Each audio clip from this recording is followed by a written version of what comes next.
Welcome everyone, my name is Joshua Brown. I'm with higherpowers.net. Let's go ahead and get started.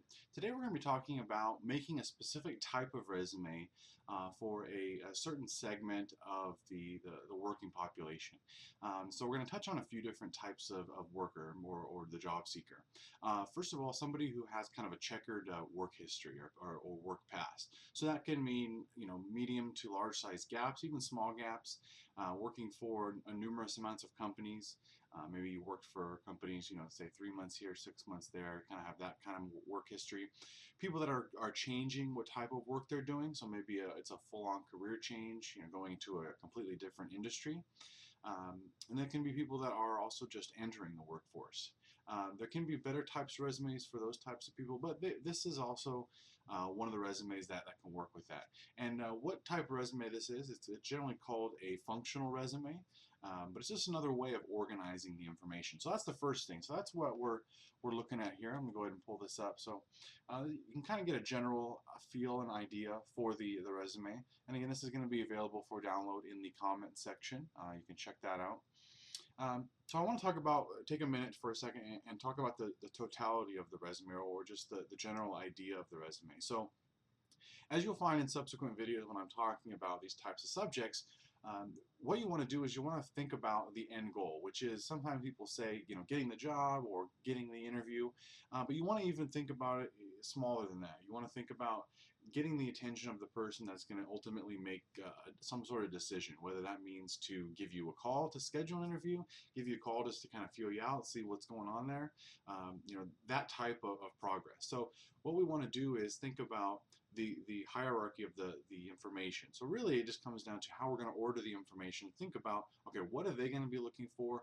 What do I want to emphasize? What do I want to not necessarily de-emphasize, but kind of hide and not draw attention to? So that kind of is in a nutshell the idea is you're going to emphasize the positives, whether it be from past education, past work experience, past volunteer experience, just your experience and the skills that you've picked up. Maybe it's stuff that you've learned through self-education online, just reading materials on the specific topic. So it's not necessarily something that you can correlate to education, but you do have the skills. Okay, so let's go ahead and run through here real quick. So the first area here, obviously the information, name, location, phone number, email address. Okay, make sure that's all appropriate. We have if you want more information about each individual section, you can check out some of our other resume videos, and I'll link that underneath the comments there.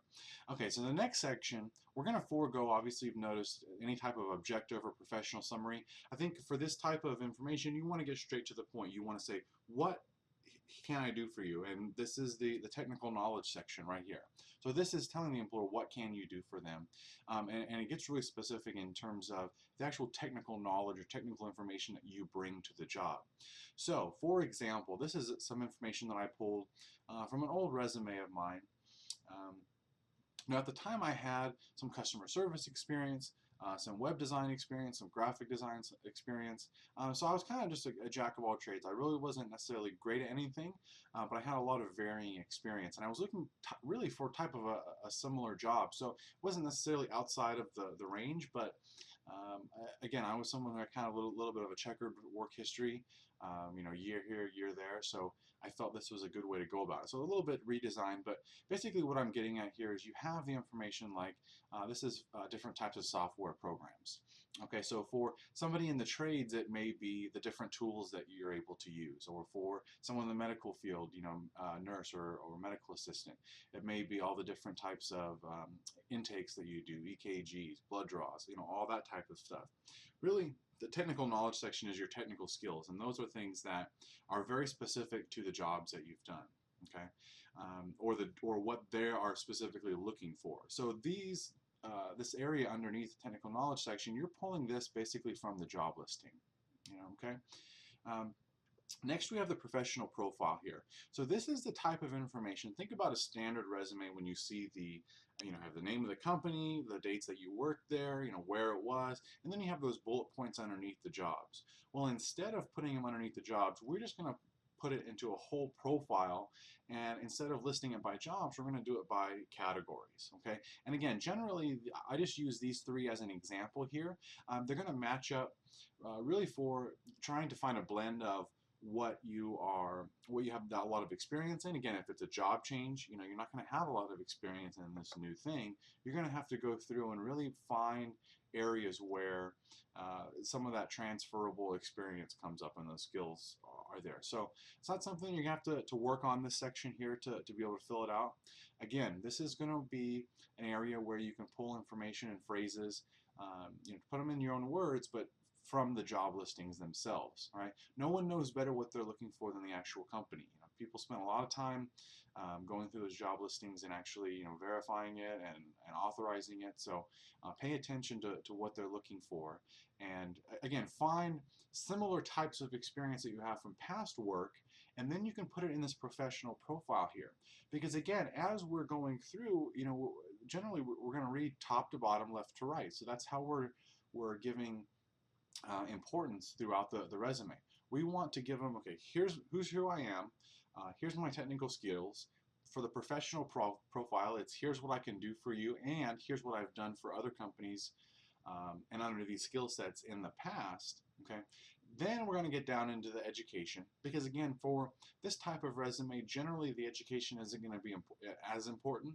Like I said, for people that are just coming out of school, this can still be a good resume if you've picked up a lot of volunteer experience, not necessarily things that you can put underneath a work history profile, so that you can still put those skills in here, list them, still show off what you can do for a company.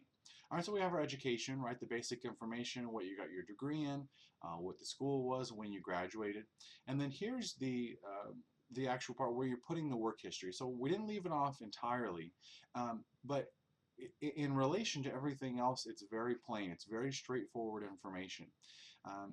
Again, the name of the company, where it was, here's when I worked there. Okay, so this one kind of looks a little bit funny because everything's the same, but your information, when you put it in here, it'll mix it up a little bit, so it won't look as boxy as it is down there. But again, we're putting the work history, the actual dates and everything down at the bottom, because we don't want to emphasize that as much, right? We're trying to lessen the blow of saying, I've worked for 4 companies over the past 4 years, right? It doesn't project the image of stability that we want to do when we're looking for a job. So again, we want them to get through the resume, see, okay, this is who I am, these are my skills, and here's what I can do for you. So that by the time that they get to the education work history, you've already sold them, and this information is inconsequential, right? Because again, you're going to have to give and provide the information anyways, probably on a paper application when you go to apply, but we're just trying to get to that point, right? So again, this is often called a functional resume. Again, it's what you use for people that are having a checkered work history, people that have kind of gone in and out, worked for a lot of companies maybe. We're making overall career change where their work history isn't going to be as relevant. So again, you think functional resume, a type of resume that's going to emphasize your technical knowledge, your skills, your accomplishments, and it's going to de-emphasize some of the negatives that you may bring to you in the job search. So hope this was informative. Go ahead and subscribe, and we're going to have a resume video every Monday, so make sure to check us out. You can also check us on the web, higherpowers.net. Again, my name is Joshua Brown. Thank you, and have a great day.